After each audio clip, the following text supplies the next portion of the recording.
राधे मेरी स्वामिनी,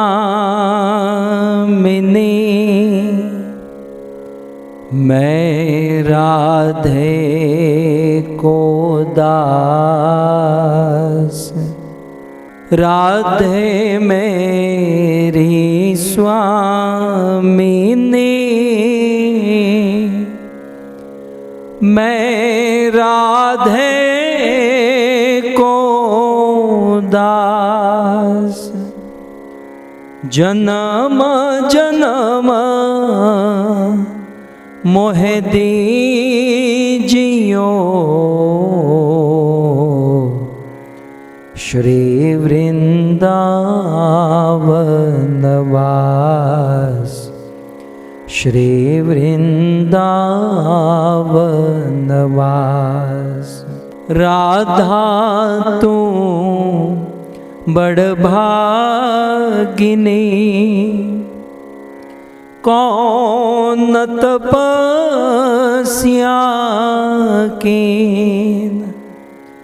तीनों लोक के नाथ है, सो तेरो अधीन। सो तेरो अधीन। जय राधा माधव कुंज बिहारी, जय गाइए।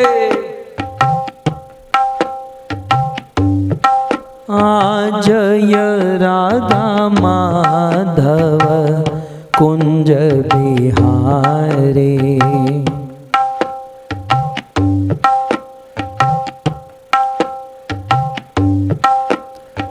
जय राधा माधव कुंज बिहारी।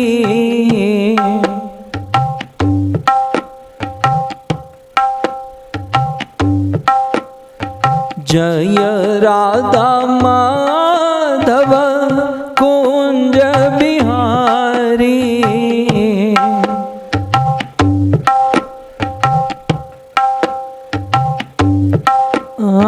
गोपी जन वल्लभ गिरिवर धारे।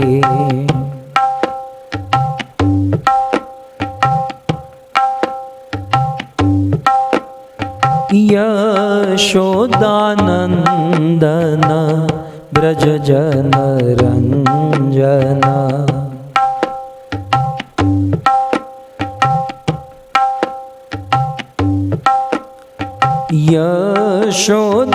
यशोदानंदन ब्रज जन रंजन।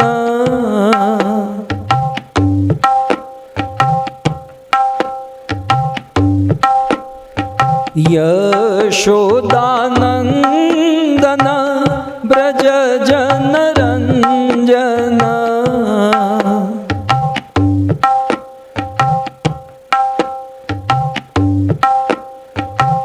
यमुना तीर वनचारे,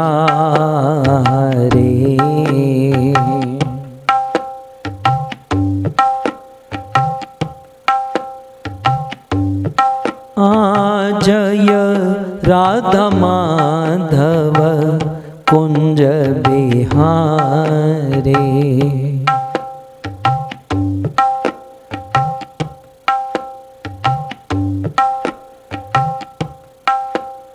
श्री राधे गोविंद भज मन श्री राधे। श्री राधे गोविंद भज मन श्री राधे। श्री राधे गोविंद भज मन श्री राधे। श्री राधे गोविंद भज मन श्री श्री राधे जय जय राधे, श्री राधे जय जय राधे, श्री राधे जय जय राधे, श्री राधे जय जय, श्री राधे गोविंद भज मन श्री राधे, श्री राधे गोविंद भज मन श्री राधे, श्री राधे गोविंद भज मन श्री राधे, श्री राधे गाइए, भज मन श्री, हरे कृष्णा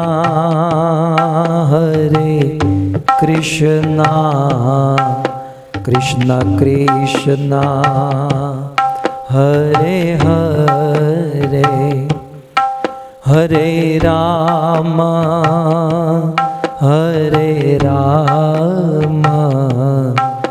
राम राम हरे हरे, हरे कृष्णा भाव से कृष्णा कृष्णा हरे हरे, हरे राम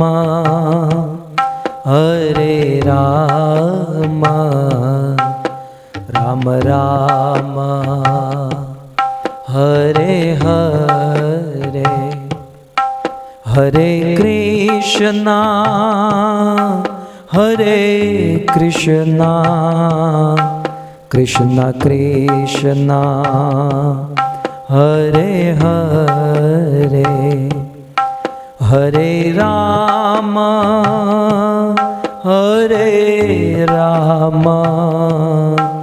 राम राम हरे हरे, गाइए, कृष्णा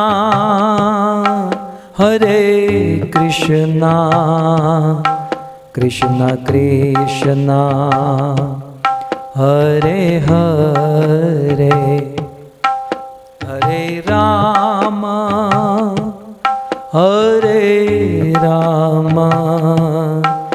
राम राम हरे हरे, हरे कृष्णा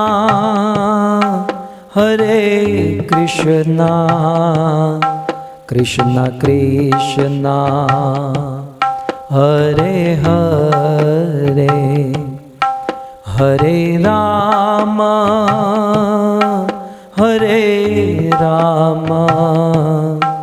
राम राम हरे हरे, हरे कृष्णा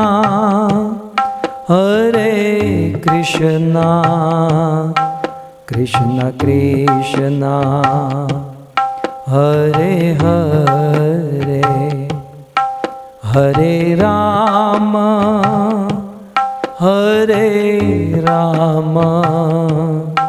राम राम हरे हरे, हरे कृष्णा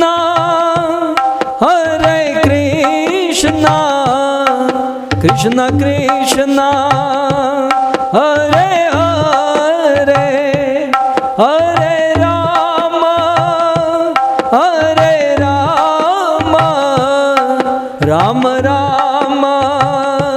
हरे हरे, हरे कृष्णा कृष्णा कृष्णा हरे हरे, हरे राम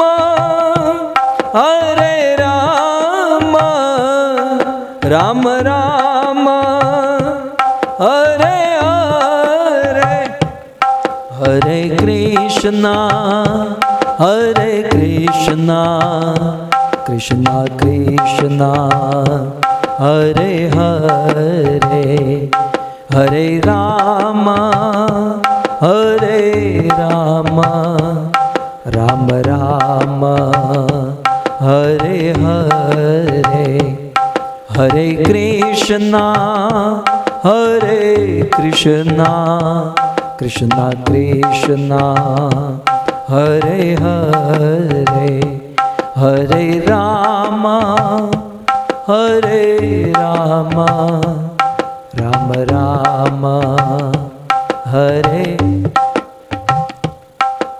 राधा गोविंद राधा गोविंद, राधा गोविंद राधे, राधा गोविंद राधा गोविंद, राधा गोविंद। जगन्नाथ जगन्नाथ बलदेव जय सुभद्रा, जगन्नाथ जगन्नाथ बलदेव जय। हाँ, गौरनिताय जय गौरनिताय, गौरनिताय जय गौरनिताय, गौरनिताय जय गौरनिताय, गौरनिताय जय। प्रभुपाद प्रभुपाद प्रभुपाद श्रील प्रभुपाद, प्रभुपाद प्रभुपाद प्रभुपाद श्रील। जय जय प्रभुपाद प्रभुपाद प्रभुपाद प्रभुपाद, जय जय प्रभुपाद प्रभुपाद प्रभु। निताय गौर हरि बोल हरि बोल, हरि बोल हरि बोल। निताय गौर हरि बोल हरि बोल, हरि बोल हरि बोल। युग धर्म हरि नाम संकीर्तन की, ग्रंथराज श्रीमद् भागवतम महापुराण की, शिल प्रभुपाद की। निताय गौर प्रेमानंदे। आराध्यो भगवान ब्रजेश तनय, तद्धाम वृंदावन,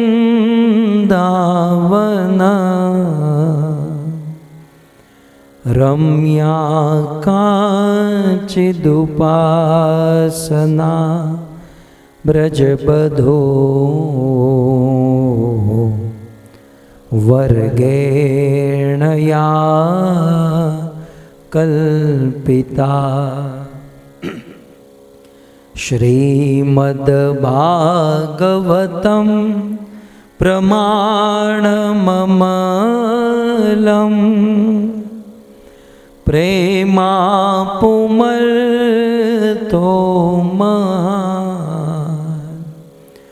श्री चैतन्य महाप्रभो मतमिदं तत्रादरो नः पर। वंशे विभूषितकरा नवनीरदाभा,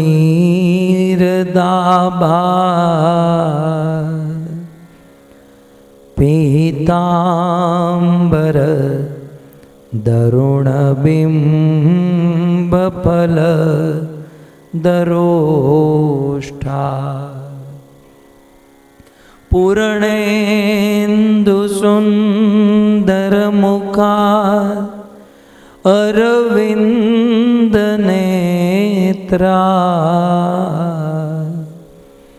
कृष्णात् परं किमपि तत्व अहं न जाने करारविन्दे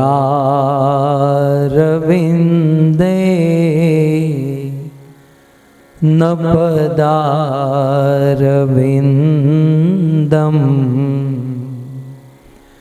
मुखारविन्दे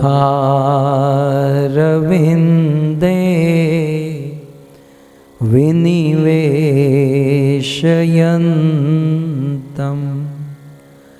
वटस्य पत्रस्य पुटे शयानं बालं मुकुन्दं मनसा स्मरामि गृहे गृहे गोपवधू कदम्बा सर्वे मिलित्वा समवाययोगम्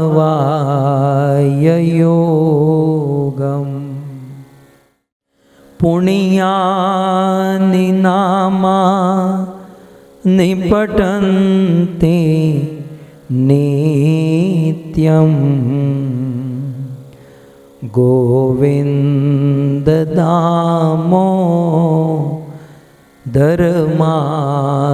गोविन्ददामोदरमाधवेति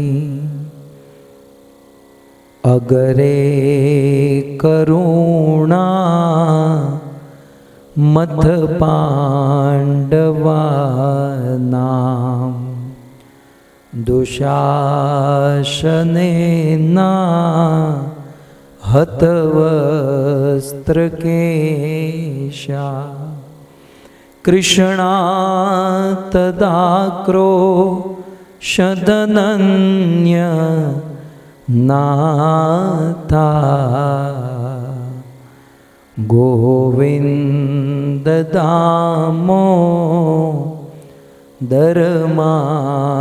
गोविन्ददामोदरमाधवेति ॐ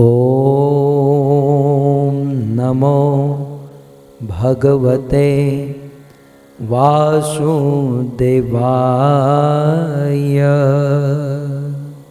ॐ नमो भगवते वासुदेवाय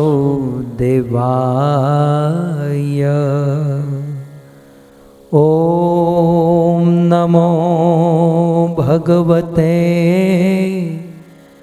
वासुदेवाय।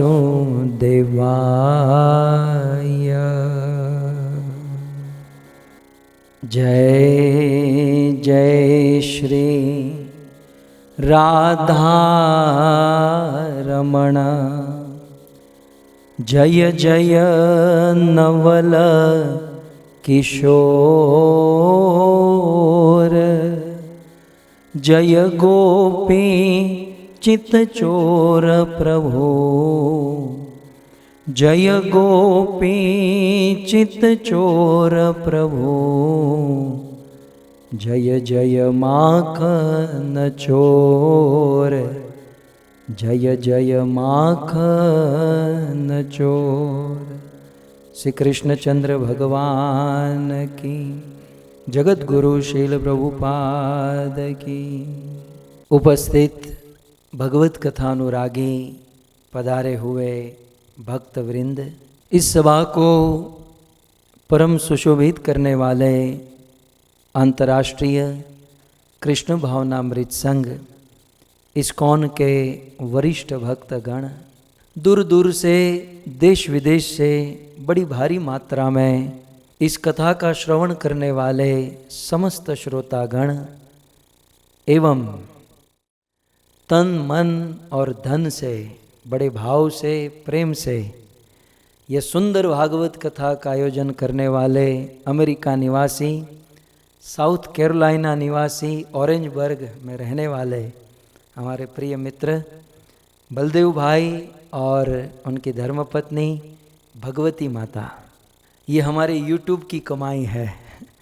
बलदेव भाई ने पहली बार YouTube में हमारी कथा सुनी और पहले ही प्रवचन में उन्होंने चाय छोड़ दी, चाय पीना छोड़ दिया, और फिर तो धीरे धीरे धीरे करके अब पूर्ण रूप से भगवान के शरणों में बैठ चुके हैं। सो ऐसे हमारे बलदेव भाई और उनकी धर्मपत्नी माताजी भगवती माता, उनके सुपुत्र अंकित, हिरल, सत्यम, धरती, सुपुत्री काश्मीरा और केतन कुमार और सभी बाल गोपाल, अर्णव, अनवी, सजनी, सहज, यह पूरे बलदेव भाई और भगवती माता के परिवार का श्रीमद् भागवत कथा के दूसरे दिवस में पुनः एक बार आप सब का स्वागत एवं आप सब के चरणों में हमारा प्रणाम। परम सौभाग्य कि हम सब एक साथ उपस्थित होकर भगवत कथा, भगवत गुणानुवाद कर रहे हैं, करा रहे हैं। पवित्र सावन मास, श्रावण महीना चल रहा है और इस श्रावण महीने में अनेकों उत्सव, फेस्टिवल आ रहे हैं और श्रीमद् भारत के कैलेंडर के अनुसार आज बहुत बड़ा दिन है। आज बलराम पूर्णिमा, श्रावण मास, सावन महीने की पूर्णिमा है और आज ही के दिन भगवान श्री कृष्ण के बड़े भाई दाऊ दयाल हैं, कृष्ण कन्हैया, दाऊ जी के भैया, दाऊ जी के भैया कृष्ण कन्हैया, पार करेंगे नैया, भज कृष्ण कन्हैया। तो कृष्ण के लीला में एक बहुत बड़े अहम पार्षद भगवान श्री कृष्ण के बड़े भाई, क्यों बड़े भाई हुए, ये सारी बातें हम आने वाले दिनों में सुनेंगे।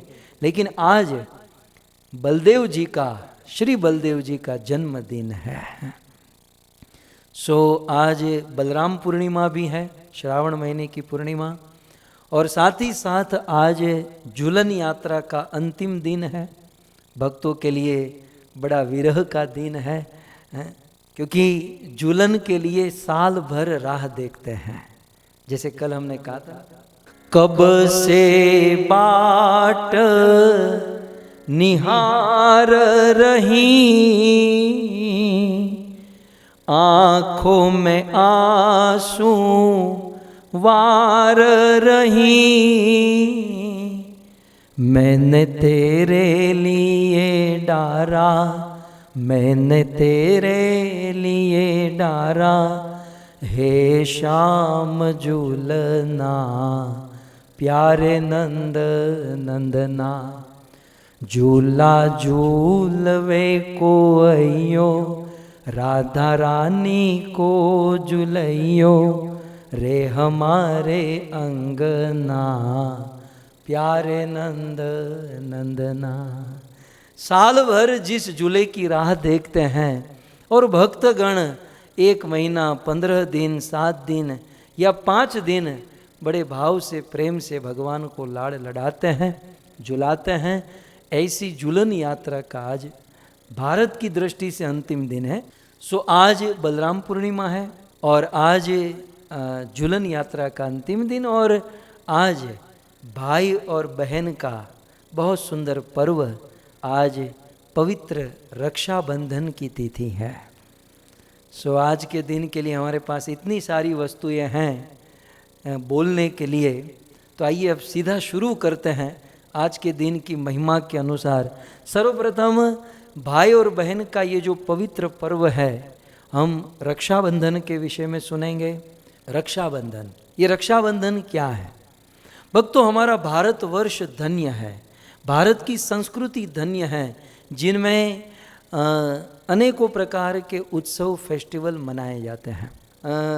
भारतवर्ष की अनेक विशेषताओं में एक विशेषता ये भी है कि भारत में भारत उत्सव का देश है। भारत में अनेकों प्रकार के उत्सव मनाकर लोग अपने जीवन को उत्साहित बनाते हैं। श्री रूप गोस्वामी ने कहा कि चाहे भौतिक जीवन हो या आध्यात्मिक जीवन हो, प्रोग्रेस करना है तो उत्साह चाहिए। बिना उत्साह के प्रोग्रेस नहीं हो सकता। और चाहे भक्ति में या भौतिक में, उत्साह बढ़ाने का सबसे बड़ा माध्यम है और वो है उत्सव। तो बहुत सुंदर उत्सव भारतवर्ष में है। उनमें से एक उत्सव है रक्षाबंधन। तो आज पवित्र रक्षाबंधन है। आज के दिन एक बहन अपने भाई की कलाई में, अपने भाई के हाथों में राखी बांधती है। ये राखी का इतिहास भी बड़ा विस्तार से है भक्तों। हमारे वेदों में, शास्त्रों में, इतिहास में राखी का बड़ा इतिहास है। थोड़ा सा संक्षिप्त में आपके बीच में, क्योंकि रक्षाबंधन आ रही है और भारत में आज है, इसलिए थोड़ा सा रक्षाबंधन का इतिहास आपको सुनाऊं। राखी केवल बहन ही भाई को नहीं बांधती। हमारे इतिहास में ऐसा वर्णन है कि एक माँ अपने बेटे को भी राखी बांधती है। एक माँ अपने बेटे को राखी बांधती है। और किस माँ ने बांधी थी? माता सुभद्रा ने अपने बेटे अभिमन्यु को राखी बांधी थी। और माँ सुभद्रा ने अपने बेटे को जो राखी बांधी थी, जब तक वह राखी अभिमन्यु के कलाई में थी, दुनिया की कोई ताकत उसे मारने में समर्थ नहीं। इवन भगवान भी उसे नहीं मार सकते थे, काल, महाकाल भी उसे स्पर्श नहीं कर सकते थे, जब तक वो राखी अभिमन्यु के कलाई में थी। कथा बहुत विस्तार से है, लेकिन भगवान को अपनी लीला में कुछ ऐसा करना हुआ कि अभिमन्यु को मरना अब निश्चित, अभिमन्यु को मरना होगा।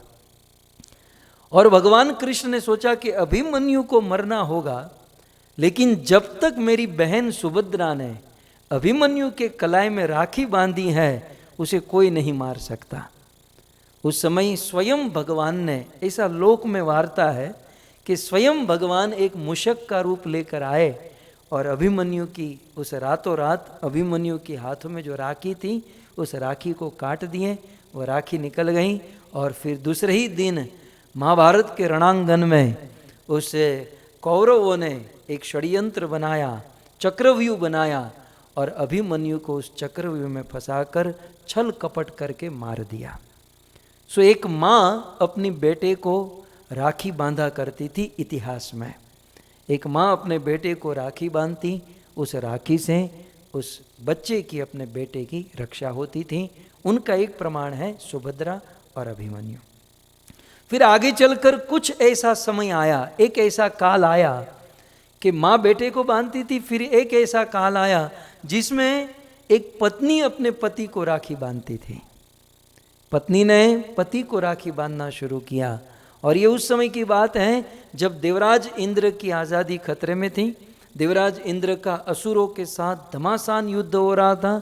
और उस समय देवराज इंद्र की पत्नी, जिसका नाम है शची, याद रखना चाहिए, इंद्र की पत्नी का नाम है शची। तो इंद्र की पत्नी शची ने अपने पति के कलाई में राखी बांधी और उस राखी के कारण देवराज इंद्र उस युद्ध में विजयी हुए। उनको एक खरोच भी नहीं आई। एक पत्नी भी अपने पति की रक्षा या रक्षा की कामना करती है। भक्तों, इस कामना में, इस राखी एक फॉर्मेलिटी है, लेकिन राखी बांधने के पीछे जो भाव है, जो आशीर्वाद है, जो मंगल कामना है, वे आदमी को चिरंजीवी बना देती है ना। राखी तो एक स्थूल वस्तु है जो कलाई में बांधी जाती है, लेकिन राखी बांधते हुए जो भाव है, वो भाव तोड़ देता है। वो भाव ही मुख्य होता है जो अपने पुत्र की या अपने पति की या अपने भाई की रक्षा करती हैं। एक ऐसा काल बीता जिसमें माँ बेटे को राखी बांधती थी। कुछ ऐसे काल में एक पत्नी पति को बांधती थी। फिर आगे ऐसा काल आया कि गुरु अपने शिष्य को राखी बांधते हैं। गुरु अपने शिष्य को राखी बांधते हैं और गुरु अपने शिष्यों के रक्षा की मंगल कामना करते हैं कि मेरा शिष्य चाहे मटेरियल चाहे स्पिरिचुअल सभी दृष्टि से सेफ रहे, मेरे शिष्य की रक्षा हो। भक्तों, हो सकता है हमारे गुरु स्थूल रूप में हमें राखी न बांधते हो, लेकिन सदैव गुरु के मन में अपने शिष्य की मंगल कामना होती है। हो सकता है हम गुरु को भूल जाए, लेकिन एक बार यदि गुरु को शरणागत हो गए ना, गुरु शिष्य को नहीं भूलते। गुरु के मन में सदैव शिष्य का स्मरण होता है और अपने शिष्य की रक्षा कामना करते हैं। सो गुरु शिष्य को राखी बांधते हैं। और इतना ही नहीं, अब आगे आपको सुनने में थोड़ा सा आश्चर्य लगेगा, शिष्य गुरु को राखी बांधते हैं। शिष्य जो होते हैं वे अपने गुरु को राखी बांधते हैं, और बांधनी चाहिए है? क्योंकि भक्तों, गुरु का स्वास्थ्य, गुरु का शरीर, गुरु का इस संसार में रहना शिष्य के लिए अत्यंत आवश्यक है। भक्तों, जिस दिन गुरु चले गए ना, समझो हमारा आश्रय चला गया, हमारा बाप, हमारा आश्रय, हमारे सर पर जो छांव है ना, वो छांव चली जाती है। जब गुरु होते हैं हमें पता नहीं चलता कि हमारे जीवन में जो भी उन्नति हो रही है वे गुरु की कृपा से हो रही है। एक बार वे चले जाने के बाद एहसास होता है। इसलिए समाज में भी आपने देखा होगा, जब कोई संत दुनिया में होता है कोई नहीं जानता है, लेकिन उसे चले जाने के बाद सब लोग उनकी प्रशंसा करते हैं, अनुमोदन करते हैं, ग्लोरिफिकेशन करते हैं। जो अच्छे लोग होते हैं वो जब चले जाते हैं तब लोगों को उनकी कमी का एहसास होता है। लेकिन शास्त्र को, सिद्धांत को समझकर एक शिष्य को चाहिए कि अपने गुरु को राखी बांधे, अपने गुरु की रक्षा की कामना करें। श्रीमद् भागवत में ये सिद्धांत है। भागवत के शुरू में ही 88,000 ऋषि मुनियों के बीच में जब रोमहर्षण सूत के पुत्र उग्रश्रवा सूत उपस्थित हुए, तब सारे ऋषि मुनियों ने जिज्ञासा की कि हमें कथा सुनाओ। कितनी कथा? 7 दिन नहीं, हमें 17 स्वर्गाय लोकाय सहस्त्रम सममासत, 1000 वर्ष तक हमको भागवत कथा सुनाओ। तो गुरु जी ने कहा, उस कथा के व्यास वक्ता उग्रश्रवा सूत ने कहा, 1000 वर्ष कथा सुनना चाहते हो? 1000 वर्ष में तुम भी अच्युतम केशवम हो जाओगे, मैं भी अच्युतम केशवम हो जाऊंगा। और 1000 वर्ष कोई कथा बोलता है? कथा बोलते बोलते ये गला बैठ नहीं जाएगा, बंदा थक नहीं जाएगा? तब नैमिषारण्य के जितने भी श्रोता थे, उन श्रोताओं ने कहा कि हे सूत जी, हम आपको आशीर्वाद देते हैं। सुनने में बेढंगा लगता है, आशीर्वाद तो गुरु शिष्य को देता है, लेकिन भागवतीय सभा में शिष्यों ने अपने गुरु को कहा, वक्ता को कहा कि हम आशीर्वाद देते हैं कि आप जुग जुग जियो, आपकी उम्र लंबी हो, आपका स्वास्थ्य लंबा हो। हम सब के उम्र में से कुछ कुछ वर्ष हम आपको दान करते हैं ताकि आप हमको कथा सुनाओ और हम जीवन में जब तक जीते हैं इस भागवत कथा को सुने। सो भक्तों, नैमिषारण्य के श्रोता शौनक आदि ऋषि मुनियों ने अपने वक्ता गुरु के लिए रक्षाबंधन, रक्षा की कामना की थी। सो भक्तों, मैं तो कोई बहुत बड़ा वक्ता नहीं हूँ, हम तो बकता हैं, बकते रहते हैं, लेकिन आप सब के बीच में कुछ भागवत गीता आदि की चर्चा करते हैं। तो आज रक्षाबंधन के दिन मैं आप सभी भक्तों के चरणों में कृपा की भीख मांगता हूँ कि आप सभी भक्त हमारे रक्षा की कामना कीजिए। हम कोई कोरोना से नहीं डरते हैं, लेकिन आप हमारे लिए ऐसी कामना कीजिए कि हम माया में न फंसे, क्योंकि जो बहुत ऊपर बैठता है ना, उसको गिरने का उतना ही डर होता है। आप लोगों ने मुझे व्यासपीठ पर तो बिठा दिया, इतना ऊपर चढ़ा दिया, इतनी प्रशंसा, इतना बखान, तो जो ऊपर चढ़ता है उसी को गिरने का ज़्यादा भय होता है। तो आजकल हम बहुत ऊपर चढ़ चुके हैं, आप सबसे रक्षा की कामना करते हैं, आशीर्वाद दीजिए, कृपा दीजिए, क्योंकि रक्षाबंधन केवल भाई बहन के लिए नहीं, श्रोता वक्ता के बीच में भी एक संबंध होता है। और भक्तों, मैं तो निर्बाध्य गति से कहता हूँ कि इस दुनिया में मेरे जितने भी श्रोता हैं उनके साथ मेरा एक प्रामाणिक डिस्टेंस रखते हुए मेरा एक संबंध है, और उस संबंध के चलते जितना भी बंधन है उस बंधन में बंधने के लिए लाल गोविंद दास तैयार है। और आप सब बिना संबंध के मुझे सुनते हो, मेरे अंदर न कोई ज्ञान है, न कोई विद्वत्ता, न भक्ति, कुछ नहीं है, लेकिन फिर भी घंटों भर आप मुझे सुनते हो। इसका एक ही कारण है कि आपका हमारे साथ संबंध है, एक नाता है, एक प्रेम है, और उस प्रेम के चलते हम सब आपस में मिलकर भगवत चर्चा करते हैं। और उसी प्रेम के नाते आज रक्षाबंधन के दिन आप सबके चरणों में दास कामना करता है कि मेरे लिए प्रार्थना कीजिए, आशीर्वाद दीजिए कि हमारी रक्षा हो, माया से रक्षा हो, और भक्ति करें, स्वस्थ रहे, और स्वस्थ रहकर शिल प्रभुपाद जी के इच्छा को, गुरुदेव की जो इच्छा है कि जन जन के हृदय में भागवत को भरना, तो इस इच्छा को हम पूर्ण कर सकें। तो इस प्रकार से रक्षाबंधन, रक्षा, राखी अनेकों संबंध में होती है, लेकिन रक्षाबंधन का जो मूल है, जो फाउंडर आचार्य, रक्षाबंधन की फाउंडर आचार्य कौन, यदि आपको पूछा जाए, रक्षाबंधन कहाँ से शुरू हुई, पहली राखी किसने बांधी थी? वास्तव में ये सतयुग में प्रारंभ हुआ।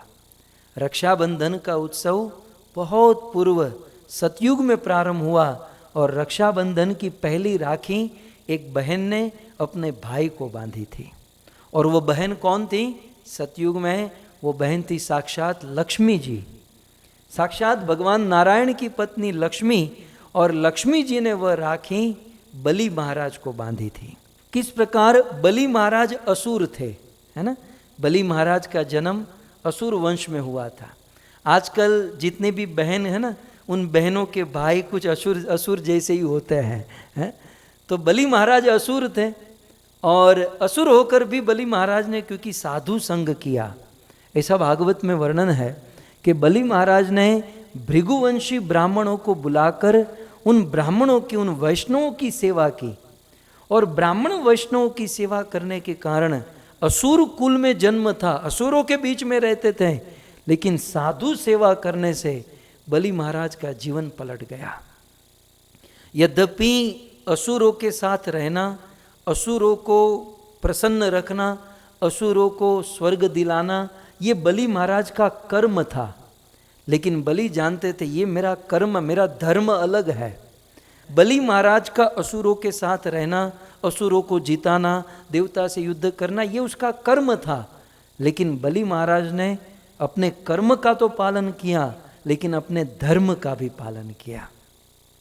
और बलि महाराज का धर्म प्रस्तुत हुआ जिस समय अदिति के गर्भ से भगवान वामन देव प्रकट हुए, और जन्म लेते ही बलि महाराज की यज्ञशाला में गए। मैं सच कहूँ, भागवत में मुझे बलि महाराज का पात्र बहुत अच्छा लगता है। और आज से कई वर्ष पूर्व गुरुदेव ने बलि महाराज की कथा कही थी, और उस समय ये ड्रामा करना था, और ड्रामा में सब लोग को रोल मिल रहा था। तो मुझे सामने से ही गुरु महाराज ने कहा कि लाल गोविंद जो है बलि महाराज का रोल करेगा, આપણે પાત્ર ભજવી બતાવીએ, તમે લોકો મને ડ્રામા કરવા ન દો, हैं ये सब पात्र। और उसमें असुर का पात्र करने में क्या, असुर जैसा तो जीवन है, तो मारी नाखू ने, तोड़ी नाखू ने, कापी नाखू, बस આવી જ વાતો હોય असुर ने। तो बलि महाराज का पात्र बड़ा पसंद है। बेचारे फंसे हुए थे असुरों के बीच में, लेकिन भगवान वामन देव जब उनके पास पहुँचे, 99 अश्वमेघ यज्ञ कंप्लीट, 100वां अश्वमेघ यज्ञ केवल कुछ घंटे चंद मिनट बाकी था, और उसी समय भगवान पहुँचे और बलि महाराज यज्ञ को छोड़कर खड़े होकर भगवान वामन देव का स्वागत किया। भगवान वामन देव के रूप को देखकर बलि महाराज का हृदय पानी पानी हो गया, और कहा कि महाराज अब आ ही गए हो तो बोलो आपको क्या चाहिए। भगवान वामन, अब बलि महाराज बोलने लगे, क्या चाहिए, क्या आपको धन चाहिए, आपको 2-5 गांव चाहिए, आपको क्या चाहिए। भगवान वामन चुपचाप बैठे थे। बलि महाराज ने कहा अच्छा तो लड़की शादी करना चाहते, शादी करा दूं? हाँ, बोले शादी नहीं, बोले धन दूं, संपत्ति दूं, क्या चाहिए। जब बार बार बलि महाराज ने पूछा तो भगवान वामन कहते हैं कि मुझे 3 पग भूमि चाहिए।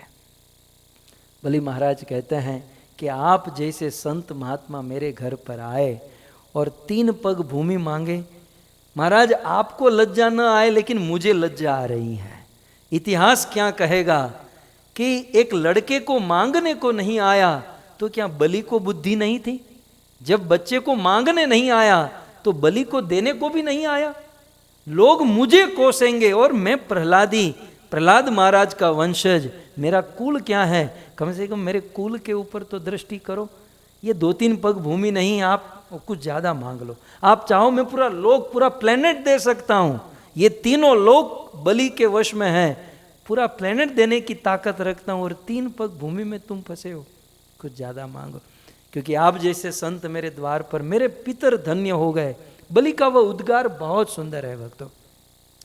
आज मेरे पितृ पूर्वज धन्य हो गए, आज मेरा यज्ञ सफल हो गया। क्योंकि यज्ञ और जीवन का कोई भी कर्म तब सफल माना जाता है जब कोई साधु संत हमारे द्वार पर आए, हमारे घर पर आए। सो बलि महाराज हैं, और इन्होंने कहा 3 पग भूमि। बलि महाराज ने कहा कि एक तो आप दिखने में छोटे हो। भगवान वामन बड़ा कद, हाइट बहुत छोटी थी। ये 1.5 फुटिया जो है ना, तब से शुरू हुआ है। 1.5 फुटिये के फाउंडर आचार्य भगवान वामन है। इसलिए नाम तो इनका उपेंद्र था, नाम भगवान का उपेंद्र था। इंद्र के छोटे भाई उपेंद्र, लेकिन 1.5 फुट के थे, बहुत छोटा कद था, इसलिए छोटे को बोना कहते हैं, बोना। तो बोना कहते हैं, और बोने से ही बामन बना, बोने से ही अपभ्रंश भाषा में बामन हुआ, और बामन को फिर हम वामन कहते हैं। सो वामन का अर्थ ही होता है हाइट छोटी। तो छोटे छोटे कदम थे, और कहते बस पांव हिलाते, मुझे बस इन कदम से 3 पग भूमि चाहिए। इन्होंने कहा बलि महाराज ने कि आपके कदम छोटे हैं, मेरे जो कुछ असुर है ना बहुत लंबे लंबे हैं, तो उनसे 3 पग नपवा दूं तो थोड़ी ज़्यादा जमीन हो जाएगी, आगे चलकर काम आएगा। बोले नहीं, हम संतोषी हैं, हमको बस ये 3 पग भूमि चाहिए। भगवान भी ठगने में कुछ कमी नहीं रखते हैं। संतोषी कितने वो तो अभी पता चलेगा। दुनिया को संतोष का उपदेश देते हैं, और खुद आप देखोगे कि 2 ही कदम में पूरा नाप लेंगे। तो भगवान ने कहा पहले संकल्प करो। बलि महाराज संकल्प करने गए तो शुक्राचार्य आए, और शुक्राचार्य ने कहा देखो ये विष्णु है, ये तुमको ठगने आया है।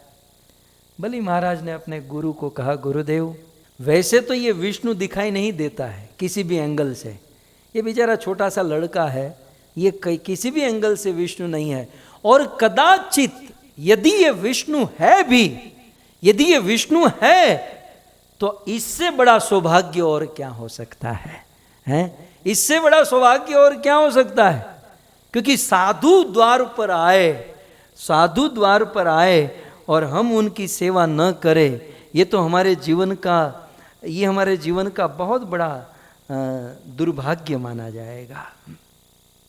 इसलिए हमारे देश के संतों ने बहुत सुंदर गाया है, बहुत सुंदर कहा है, हूँ भागु तो मारी ए भौम का लाजे, हूँ भागु तो मारी भौम का लाजे ने भोरिंग नाजी ले घा, मेरू सरीखा डोलवा लागे, मेरू सरीखा डोलवा लागे, आकाश नाया धार, मेरा मन माजा न मुके, अन झेलयो सतना चुके, मेरा मन माजा न मुके। शीश मळे पण समय मळे नहीं, शिर मळे पण समय मळे नहीं, साधु छे मेहमान, अवसर आव्ये पाछा न पड़िए, अवसर आव्ये पाछा न पड़िए, काया थाय कुर्बान, मेरा मन माजा न मुके, अने चेलयो सतना चुके। हमारे देश के संतों ने कहा कि शरीर तो मिलेगा, अनेकों शरीर मिलेंगे, लेकिन मनुष्य शरीर मिलकर साधु का दर्शन, भागवत का सिद्धांत संतों के मुख पर उतरता है भक्तों। श्रीमद् भागवत में कहा गया दुर्लभम मानुषो देहो, एक तो मनुष्य जीवन दुर्लभ है, लेकिन मनुष्य जीवन जितना दुर्लभ है भक्तों याद रखिए, उससे भी अधिक दुर्लभ क्या है? दुर्लभ हो मानुषो देहो देहिनाम क्षण भंगुर तत्रापि दुर्लभम मनिये वैकुंठ प्रिय दर्शनम।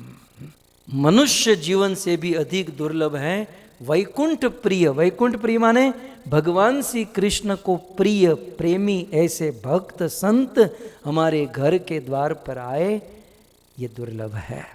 और जब ऐसे संत ऐसे भक्त आए तो अपना सब कुछ कुर्बान कर देना चाहिए। और इसीलिए कहा दधीची ऋषि देवता याचे,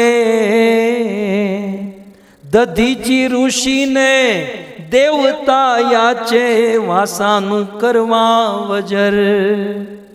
हे कुहाड़े जेना अंगड़ा काप्या, हे कुहाड़े जेना अंगड़ा काप्या त्यारे मळा भगवान मेरा मण माजा न मूके अने चेलयो सतना चुके। दधीची ऋषि के द्वार पर इंद्र आदि देवता आए और उनके शरीर की कामना की, महाराज आप मर जाइए, आपके मरने के बाद आपके शरीर की जो हड्डी होगी उस हड्डी से हम लोग वज्र बनाएंगे और वित्रासुर का वध करेंगे। और भक्तों दधीची ऋषि ने उन देवताओं को अपना शरीर अपनी काया कुर्बान कर दी, अपना शरीर दे दिया। और इतना ही नहीं, इतिहास में लिखा है मोर ध्वज राजाए अंग वेचाव्या अने दीधा करणे दान। मोर ध्वज राजाए अंग वेचाव्या ने दीधा करणे दान। शिबी राजाए जांग ने कापी, शिबी राजाए जांग ने कापी त्यारे मळा भगवान मेरा मण माजा न मूके अने छेलयो सतना चुके। शिबी राजाए एक कबूतर की रक्षा करने के लिए शिबी महाराज ने अपनी जंघा को काटकर अपने शरीर का पूरा मांस दे दिया। राजा हरिश्चंद्र ने विश्वामित्र के लिए अपना पूरा भूमंडल दान में दे दिया और तब जाकर त्यारे मिला भगवान, तब जाकर भगवान मिले। सो कहने का अर्थ है ये है, उस देश में हमारा जन्म हुआ है भक्तों, जिस देश में साधु द्वार पर आने पर लोगों ने अपना पूरा राज्य, पूरी संपत्ति, धन या फिर अपने आप को बेच दिया। और इस प्रकार से जब भगवान वामन आए बलि महाराज के द्वार पर, गुरु मना कर रहे हैं, बोले ये विष्णु हो सकता है। बलि महाराज ने कहा विष्णु है नहीं, ये साधु है। और यदि विष्णु है, विष्णु कभी किसी से मांगते नहीं, विष्णु को कोई जरूरत है? करोड़ों करोड़ों लक्ष्मी जिनकी सेवा करती हैं, ऐसे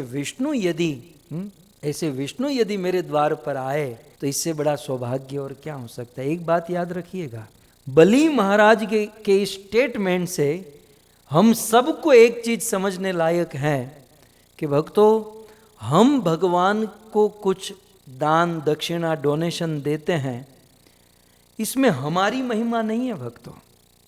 भगवान हमारी सेवा एक्सेप्ट करते हैं, स्वीकार करते हैं, ये भगवान की महिमा है। क्या भगवान को सेवा की आवश्यकता है? क्या भगवान के पास कुछ कमी है? वो हमारी सेवा लेकर हमारे जीवन को धन्य करते हैं, हमारे जीवन को उजागर करते हैं, हमारी संपत्ति को पवित्र करते हैं। वास्तव में ये हमारा सौभाग्य है, हमारे धन हमारी संपत्ति का सौभाग्य है कि भगवान और भगवान के शुद्ध भक्त हमारी सेवा ग्रहण करते हैं। इस विचार से यदि जीवन जिएंगे तो जीवन धन्य हो जाएगा। ऐसे विचार बलि महाराज के थे।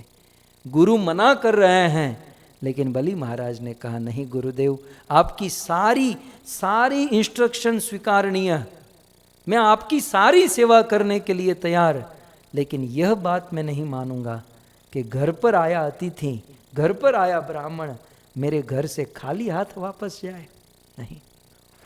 और शुक्राचार्य चले गए। बलि महाराज ने संकल्प किया और कहा कि जो जहाँ से जो जमीन अच्छी लगती है प्रभु प्रारंभ करो, नापना शुरू करो। और श्रीमद् भागवत में सुखदेव गोस्वामी कहते हैं कि उस समय भगवान वामन ने धीरे धीरे अपना देह, अपना शरीर बढ़ाया तो बढ़ाते कहते हैं कि अपने एक भगवान वामन का मस्तक आकाश को छूने लगा और एक कदम से पृथ्वी के नीचे के अतल वितल तलातल पाताल सूतल सारे लोकों को नाप लिए और दूसरे कदम से पृथ्वी के ऊपर के सारे लोकों को नाप लिए। और 2 कदम में तो भगवान वामन ने पूरा ब्रह्मांड कवर कर लिया, पूरा ब्रह्मांड नाप लिया। और अब भगवान वामन कहने लगे, बलि बार बार कह रहे थे मांगो मांगो मांगो मांगो, अब 2 कदम में तो पूरा ब्रह्मांड नाप लिया, जहाँ तक तेरा राज्य है पूरे ब्रह्मांड को नाप लिया, अब ये तीसरा कदम कहाँ रखूं? तब बलि महाराज ने कहा, प्रभु आप ही बताइए, इस दुनिया में दान उत्तम होता है कि दान देने वाला दानी उत्तम होता है? तब भगवान ने कहा, बलि दान से श्रेष्ठ दान देने वाला दाता होता है, दानी होता है। तब बलि महाराज कहते हैं, प्रभु आपने मेरे दान को नापा, दानी आपके सामने खड़ा है, आप अपना तीसरा कदम मेरे मस्तक पर रख दीजिए। भगवत गीता में आपने ही कहा ना कि क्षेत्र क्षेत्रज्ञ, ये शरीर भी एक क्षेत्र है प्रभु, मेरा क्षेत्र अभी बाकी है, आप अपना तीसरा कदम मेरे मस्तक पर रख दीजिए। और भगवान वामन ने अपना तीसरा कदम बलि महाराज के मस्तक के ऊपर रख दिया। भक्तों एक बात कहूँ, जब पति हार जाता है या पति के हाथों से जब ये सब कुछ निकल जाता है ना, तो पति तो जेल लेता है, पति तो सहन कर लेता है, लेकिन पत्नी से सहन नहीं होता। ये इतिहास में देखा गया है। रामायण की घटना मुझे याद आ रही है कि जब वो भगवान रामचंद्र ने लीला रची और उस लीला में हनुमान जी को, नारद मुनि को बंदर का चेहरा दे दिया और फिर उस स्वयंवर सभा में नारद जी को विवाह करना था, लेकिन बंदर का चेहरा, और जो विश्व सुंदरी थी वो नारद जी के साथ विवाह न करके भगवान विष्णु के गले में हार माला डाली और नारद जी को बड़ा क्रोध आया। भगवान नारायण लक्ष्मी जी जा रहे थे, नारद जी रास्ते में आए और नारद जी भगवान नारायण को, भगवान विष्णु को बहुत डांटे, बहुत क्रोध किए। नारद मुनि बोले, हम आपके भक्त हैं, मुट्ठी बंद रखते हैं, आपकी सारी बातों को छुपा कर रखते हैं इसलिए, बाकी हम लोग जानते हैं कि आप कितने कपटी हो, आप कितने छल कपट करते हो, हम लोग जानते हैं। जब समुद्र से धनुष निकला, घोड़ा निकला, शंख निकला, सब आपने रख लिया, और जब जहर निकला, विष निकला, तो आपने शिव जी के पास भेज दिया सबको। क्यों? अच्छा माल ही खाने को होता है, विष नहीं पीने को होता है। नारद जी बहुत बोले उस प्रसंग में। तब वहाँ रामायण में ऐसा वर्णन है कि लक्ष्मी जी बाजू में खड़ी थी। लक्ष्मी जी भगवान विष्णु से कहती हैं, प्रभु ये आपका भक्त आज बहुत बोल रहा है। भगवान विष्णु शांत कर रहे थे, लक्ष्मी जी शांत रहो। नहीं बोले, आपको ये सब सुनने की आदत होगी, मुझे आदत नहीं है। 108 गाली, आप तो 108 गाली तक सहन करते हो प्रभु, इसकी 1008 हो गई है। वो शिशुपाल तो 108 में था, ये 1008 बोल चुका है। आप कुछ करो नहीं तो मैं इनको श्राप दे दूंगी। तो इस प्रकार से कहने का अर्थ यह है कि पति जेल लेता है, पत्नी नहीं जेलती। जब भगवान वामन ने बलि महाराज के मस्तक पर अपना कदम रखा, और इतना ही नहीं, बलि महाराज को रस्सी से बांध दिया। देखिए, रक्षाबंधन की जो रस्सी, जो धागा है ना, उसके फाउंडर भगवान वामन, अब यहाँ से शुरू हो रहा है। तो भगवान वामन ने बलि महाराज को नागपाश से एक रस्सी से बांध दिया, और उस समय बलि महाराज की पत्नी आई।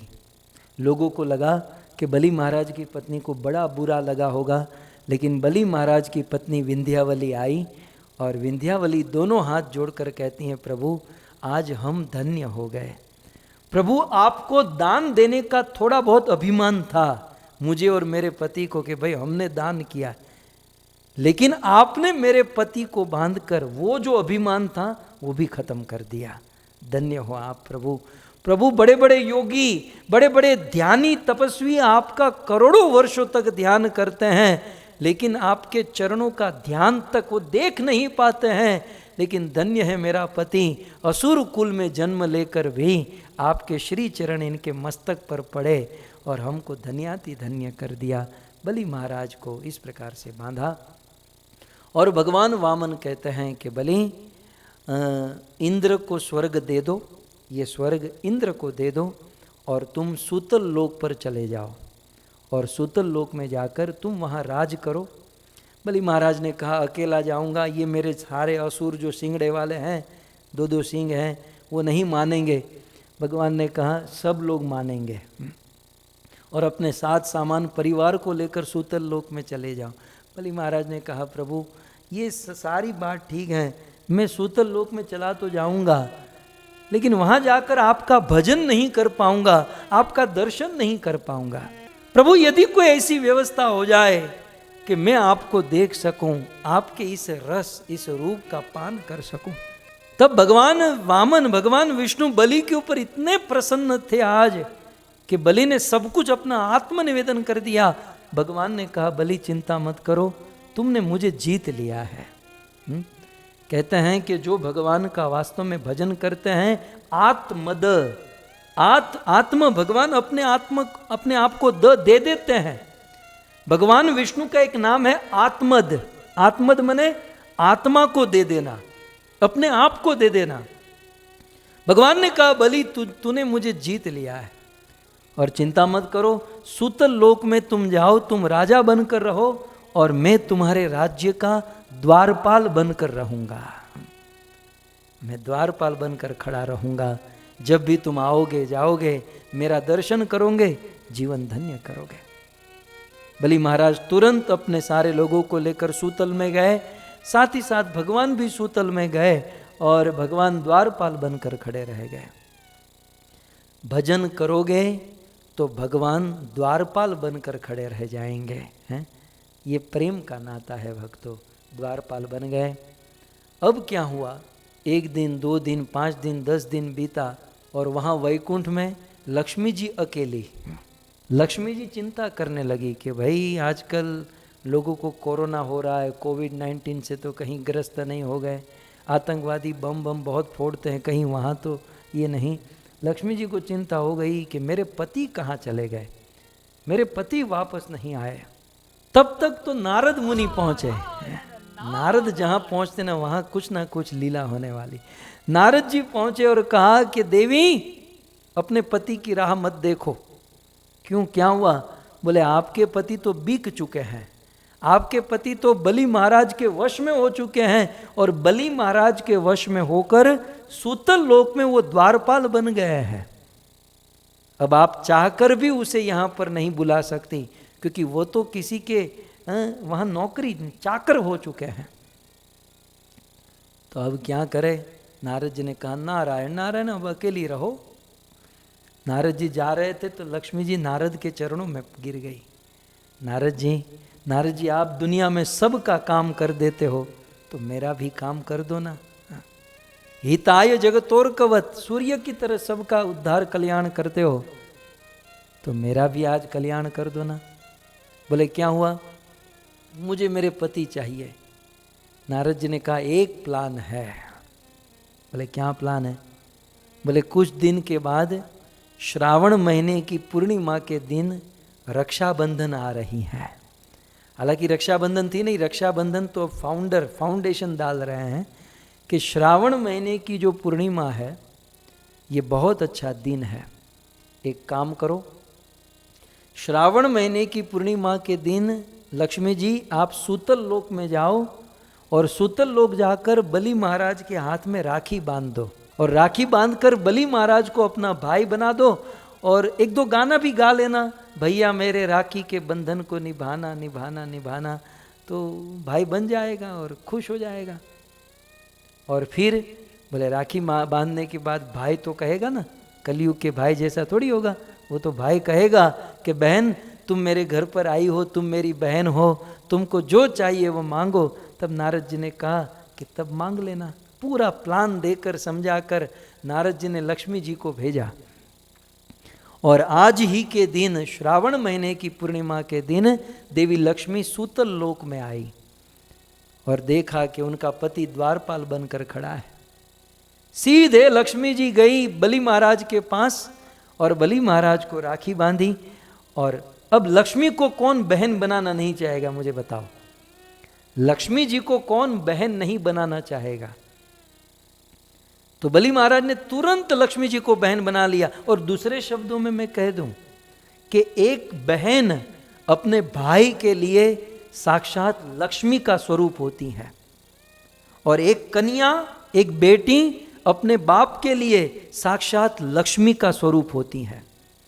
भक्तों, ये वेद का सिद्धांत है कि भाई के जीवन में या पिता के जीवन में दरिद्रता हो, गरीबी हो, अनेकों प्रकार के संघर्ष हो, प्रॉब्लम हो, लेकिन जैसे ही कन्या का जन्म हुआ, बेटी का जन्म हुआ या घर पर बहन का जन्म हुआ, पूरा जीवन पलट जाता है। जो दुखी के दिन होते हैं, सुख का धोध बहता है, जीवन में प्रसन्नता की बारिश होती है जिनके घर पर बेटी का जन्म होता है या जिस भाई के वहाँ किसी बहन का आगमन होता है। ये शास्त्र का सिद्धांत है। और प्रत्येक बेटी और बहन लक्ष्मी स्वरूप होती हैं। और यहाँ तो साक्षात लक्ष्मी बलि महाराज को निवेदन करने लगी कि मैं आपको राखी बांधना चाहती हूँ। बलि महाराज ने अपनी कलाई दी और लक्ष्मी जी ने राखी बांधी। और जैसे मैंने कहा, वो एक दो गाना भी गाया। और राखी बांधने के बाद बलि महाराज ने कहा कि बहन, तुम्हें क्या चाहिए? तुम्हें जो चाहिए वो मांगो, मैं तुम्हें देने के लिए तैयार हूँ। तब लक्ष्मी जी ने कहा कि ज़्यादा कुछ नहीं भैया, तुम्हारे जो जीजाजी वहाँ डंडा लेकर खड़े हैं ना, तुम्हारे जीज हैं, आजकल जीजाजी को जीज कहता है, तो तुम्हारे जो जीजाजी, मतलब बलि महाराज की बहन लक्ष्मी हो गई तो उसके जीजाजी हो गए ना भगवान विष्णु। बोले तुम्हारे जीजाजी जो वहाँ पर खड़े हैं द्वारपाल बनकर, उनको बाइज्जत बरी कर दो, उनको छोड़ दो, मेरे साथ वैकुंठ में भेज दो। वहाँ वैकुंठ सुना सुना हो गया है। अब बहन आई है और बहन की प्रथम मांग है, अब कैसे मना करें? सो बलि महाराज ने भगवान विष्णु को वहाँ से मुक्त कर दिया और भगवान विष्णु लक्ष्मी जी के साथ अपने विमान में बैठकर वैकुंठ जाने के लिए निकल पड़े। लेकिन भगवान ने लक्ष्मी को विमान में बिठाया, गरुड़ पर बिठाया, और भगवान वापस आए और बलि महाराज रो रहे थे कि भगवान चले गए, भगवान जा रहे हैं।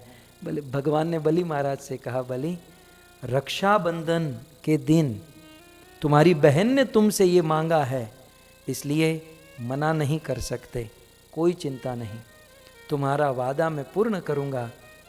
लेकिन क्योंकि तुमने मेरी भक्ति की है, इसलिए साल के प्रत्येक चतुर्मास, बलि साल के चतुर्मास के दिन, जब से शयन एकादशी से लेकर कार्तिक उत्थान एकादशी तक, ये 4 महीने मैं तुम्हारे साथ सूतल लोक में रहूँगा और भक्त भगवान का आस्वादन करूँगा। ऐसा कहकर भगवान चले गए। सो भक्तों, प्रथम राखी सतयुग में देवी लक्ष्मी जी ने बलि महाराज को बांधी थी, और इसलिए आज यदि कोई बहन अपने भाई को राखी बांधे, उस समय इस कथा का स्मरण करना चाहिए। आज बहन और भाई को मिलकर ये कथा सुननी चाहिए, और ये कथा सुनकर एक बहन अपने भाई को राखी बांधनी चाहिए। और राखी बांधते समय यह श्लोक का उच्चारण करना चाहिए, ये न बद्धो बलि राजा दानवेंद्रो महाबलः तेन त्वाम अभिबध्नामि तेन त्वाम अभिबध्नामि रक्षे माचल माचल रक्षे माचल माचल। तो इस श्लोक का अर्थ, चौथी लाइन पहले देखिए, रक्षे माँ चल, मतलब वो रक्षा, राखी को रक्षा कहते हैं। एक बहन अपने भाई को हाथ में राखी बांध कर कहती हैं कि हे रक्षे माने हे राखी, माँ चल, हे राखी मेरे भाई के हाथों से माँ चल माने निकल मत जाना, माँ चल मेरे भाई के हाथ से माँ चल, निकल मत जाना, निकल मत जाना। कैसी राखी? येन बद्धो बलि राजा, वो राखी जिस राखी से बलि महाराज को बांधा गया था। बलि कौन? दानवेंद्रो महाबल, दानवों का राजा, और महाबली, महाबलवान और दानवों का राजा बलि महाराज, जिस बलि महाराज को इस राखी के द्वारा बांधा गया था, उसी तरह से तो येन बद्धो बलि राजा, येन माने जिस प्रकार से बद्धो राखी बांधी थी लक्ष्मी जी ने बलि राजा को। कौन बलि राजा? दानवेंद्रो महाबल। और तेन त्वाम, एक बहन अपने भाई से कहती हैं कि तेन त्वाम, उसी प्रकार जैसे लक्ष्मी जी ने बलि महाराज को राखी बांधी थी, तेन त्वाम उसी प्रकार अभी बदनामी, है भाई, हे मेरे वीर, उसी प्रकार से तेन त्वाम अभी बदनामी, मैं तुमको राखी बांधती हूँ। और हे राखी रक्षे माँ, मेरे भाई की रक्षा करना, रक्षे मेरे भाई की रक्षा करना, और माँ चल मेरे भाई के हाथ से कभी मत निकल जाना, मेरे भाई के हाथ से कभी मत निकल जाना। इस प्रकार से एक बहन अपने भाई को राखी बांधती हैं और राखी बांधते समय इस श्लोक का उच्चारण करती हैं। तो विधि इस प्रकार से अपने भाई के साथ बैठकर इस कथा का श्रवण करें, स्मरण करें, और फिर अपने भाई को मस्तक पर कंकु तिलक चोखा लगाए, अक्षत लगाए, और फिर हो सके तो उनकी आरती करें, और फिर हाथ में लगभग 3 से 4 बार ये श्लोक, ये मंत्र बोलकर अपने भाई की कलाई में राखी बांधे।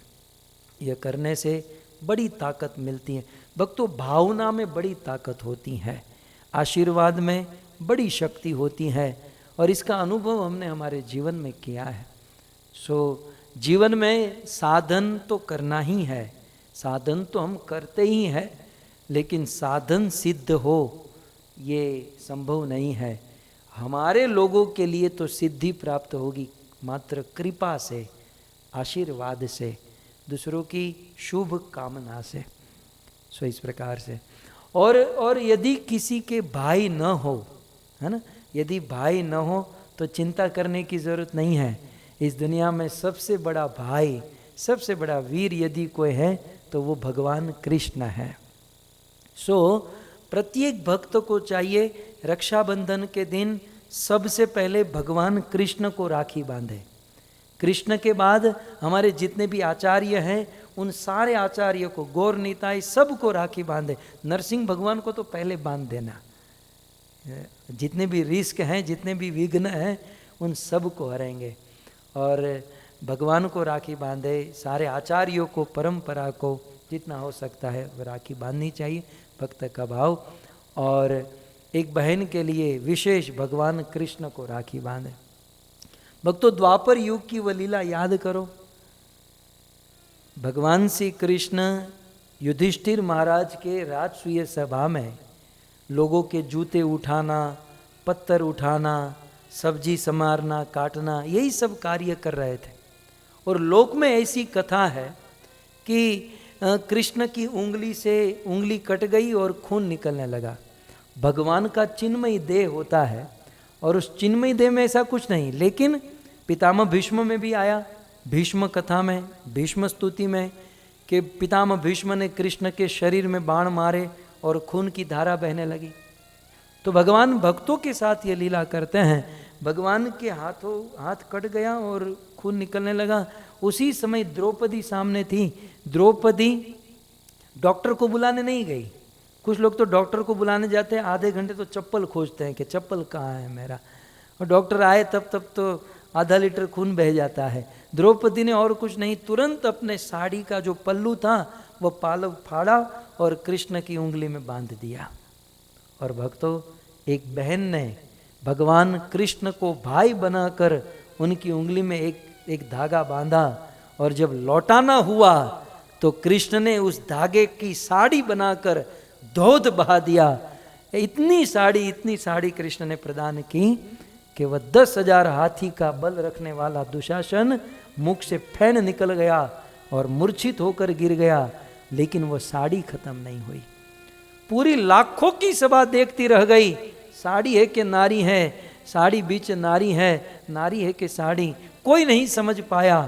और एक भाई भगवान श्री कृष्ण ने अपनी बहन द्रौपदी के ऊपर ऐसी रक्षा की, इस प्रकार से कृपा की। बहन और भाई का ये पवित्र पर्व है, और हम सब के भाई भगवान श्री कृष्ण हैं, तो कृष्ण और अपने भाई को इस प्रकार से प्रेम से राखी बांधकर इस दिन को मनाना चाहिए। तो इस प्रकार ये राखी का बहुत सुंदर पर्व, बहुत सुंदर उत्सव और रक्षाबंधन के विषय में थोड़ी सी संक्षिप्त में सात्विक तात्विक चर्चा प्रस्तुत की गई। आप सबको धन्यवाद, और पुनः अंत में आप सबको कामना करता हूँ, हम आप सब के छोटे भाई हैं, आप सब के पुत्र हैं, आप सब से हैं, बुद्धि में भी छोटे हैं, शक्ति में भी छोटे हैं, उम्र में भी, भक्ति में भी। तो मैं हाथ धरता हूँ, सब लोग राखी बांध दीजिएगा और आशीर्वाद की कामना और प्रार्थना कीजिएगा। आइए अब कथा प्रसंग की ओर हम आगे बढ़ते हैं।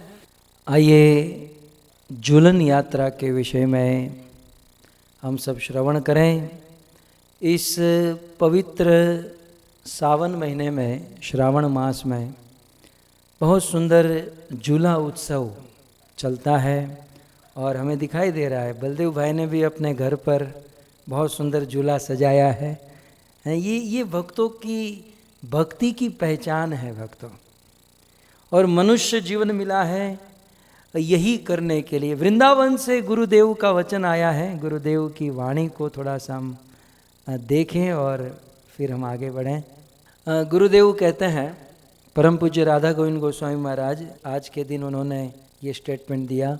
एक भक्त कवि कहते हैं कि एक बार ऐसा हो सकता है कि पानी मथने पर घी निकलने लगे, इम्पॉसिबल, लेकिन मानो कि ये हो जाए। हो सकता है कि पानी मथने पर घी निकलने लगे, या ऐसा भी हो सकता है कि मिट्टी के बालू को पेरने से तेल निकलने लगे। ये भी इम्पॉसिबल, लेकिन चलो एक बार हो जाए। किंतु पानी को मथने से घी निकले या मिट्टी को पेरने से तेल निकले, किंतु बिना हरि भजन के कोई भवसागर को तर जाए, ऐसा कभी भी नहीं हो सकता। गुरुदेव कंक्लूजन देते हैं, अर्थ यह है कि भगवान की शरण के लिए, भगवान की शरण लिए बिना मुक्ति असंभव है, और भगवान के चरणों का आश्रय लेने वाले व्यक्तियों के लिए कुछ भी दुर्लभ या असंभव नहीं है। इस दुनिया में चाहे कितना भी धन हो, करोड़ों की इमारत में हम रहते हो, लेकिन भगवान की सेवा न हो तो वह सुख प्राप्त नहीं हो सकता। इसलिए वास्तविक सुख जो है एक और मात्र एक भगवान की सेवा में। और श्रावण महीने में ठाकुर जी की, भगवान की बहुत सुंदर सेवा है, उनको झूले पर झुलाना। हम झूले के विषय में, जैसे मैंने कल कहा कि 3 पार्ट में मैं झूले के विषय में कहूँगा। गत सत्र में हमने साधक पक्ष से झूले के विषय में सुना। आज हम सखी पक्ष में झूले के विषय में श्रवण करेंगे। सखी माने कृष्ण की गोपियों के पक्ष से, कृष्ण की जो गोपियां है, सखियां है, उनके पक्ष से झूले के विषय में कुछ सात्विक तात्विक चर्चा करेंगे। सर्वप्रथम, क्या आपके मन में कभी ऐसा प्रश्न हुआ कि प्रिया प्रियतम को कितने सुंदर, ये मेरे पीछे जो कितने जच रहे हैं, कितने सुंदर लग रहे हैं कि लगता है हम उसको देखते ही रहे। और मानो कृष्ण भी बलराम को दिखा रहे हैं, देख बलराम तेरे जन्म के दिन ये झूला चल रहा है, ऐसा ही कुछ इशारा कर रहा है। खैर, तो प्रिया प्रियतम को, राधा कृष्ण को भगवान श्री कृष्ण को झूला क्यों पसंद है? कभी आपने सोचा? आज मैंने सोचा। थोड़ा सा तत्व में जाना होगा, ध्यान से सुनिएगा कि हमारे भगवान को झूला क्यों पसंद है। क्योंकि सभी की अपनी अपनी अवस्था होती है। अब 90 साल के आदमी को झूला पर बिठाएंगे तो उसको झूला पसंद नहीं होगा। झूला पसंद होना ये अपनी अवस्था के ऊपर डिपेंड है। तो सबसे पहले हम अवस्था के ऊपर चर्चा करेंगे कि सभी अवस्था का अपना अपना एक गुण और स्वरूप होता है। जैसे जब कोई व्यक्ति सत्व गुण में होता है तो सत्वगुणी आदमी को स्वाभाविक ज्ञान प्राप्त करने की इच्छा होती है, मंदिर में मत्था टिकाने की इच्छा होती है, सेवा करने की, स्वाभाविक। तो सत्वगुण का रूप है सेवा, ज्ञान इत्यादि। रजोगुण का रूप है लोभ, तमोगुण का क्रोध। तो ऐसे सभी गुणों का अपना अपना रूप होता है। गुण की बात आई, भगवत गीता में कृष्ण ने कहा ऊर्ध्वम गच्छन्ति सत्वस्था। जो सत्व गुण में होगा, मरने के बाद जीवन भर यदि वह सत्व गुण में रहा है तो मरने के बाद ऊर्ध्वम गच्छन्ति, स्वर्गीय लोकों में जाएगा। और जो रजोगुण में होगा मध्य तिष्ठन्ति, वो यहीं प्रकृति में यहाँ पर 84 लाख की योनियों में फंसा रहेगा। और जगन्न गुण वृत्तिस्था अधो गच्छन्ति तामसा, और जो तमोगुण में होगा वो नीचे के लोकों में, नरक आदि लोकों में उस स्थान को प्राप्त करेगा। इसलिए गीता और भागवत का ये सिद्धांत है कि कर्म के अनुसार हमको ये गुण मिले हैं, लेकिन इन गुणों को सदैव बढ़ाने का प्रयास करना चाहिए। यदि कोई तमोगुण में है तो उसको चाहिए कि वे रजोगुण की ओर आगे बढ़े। यदि कोई रजोगुण में है तो उसको चाहिए सत्वगुण की ओर आगे बढ़े।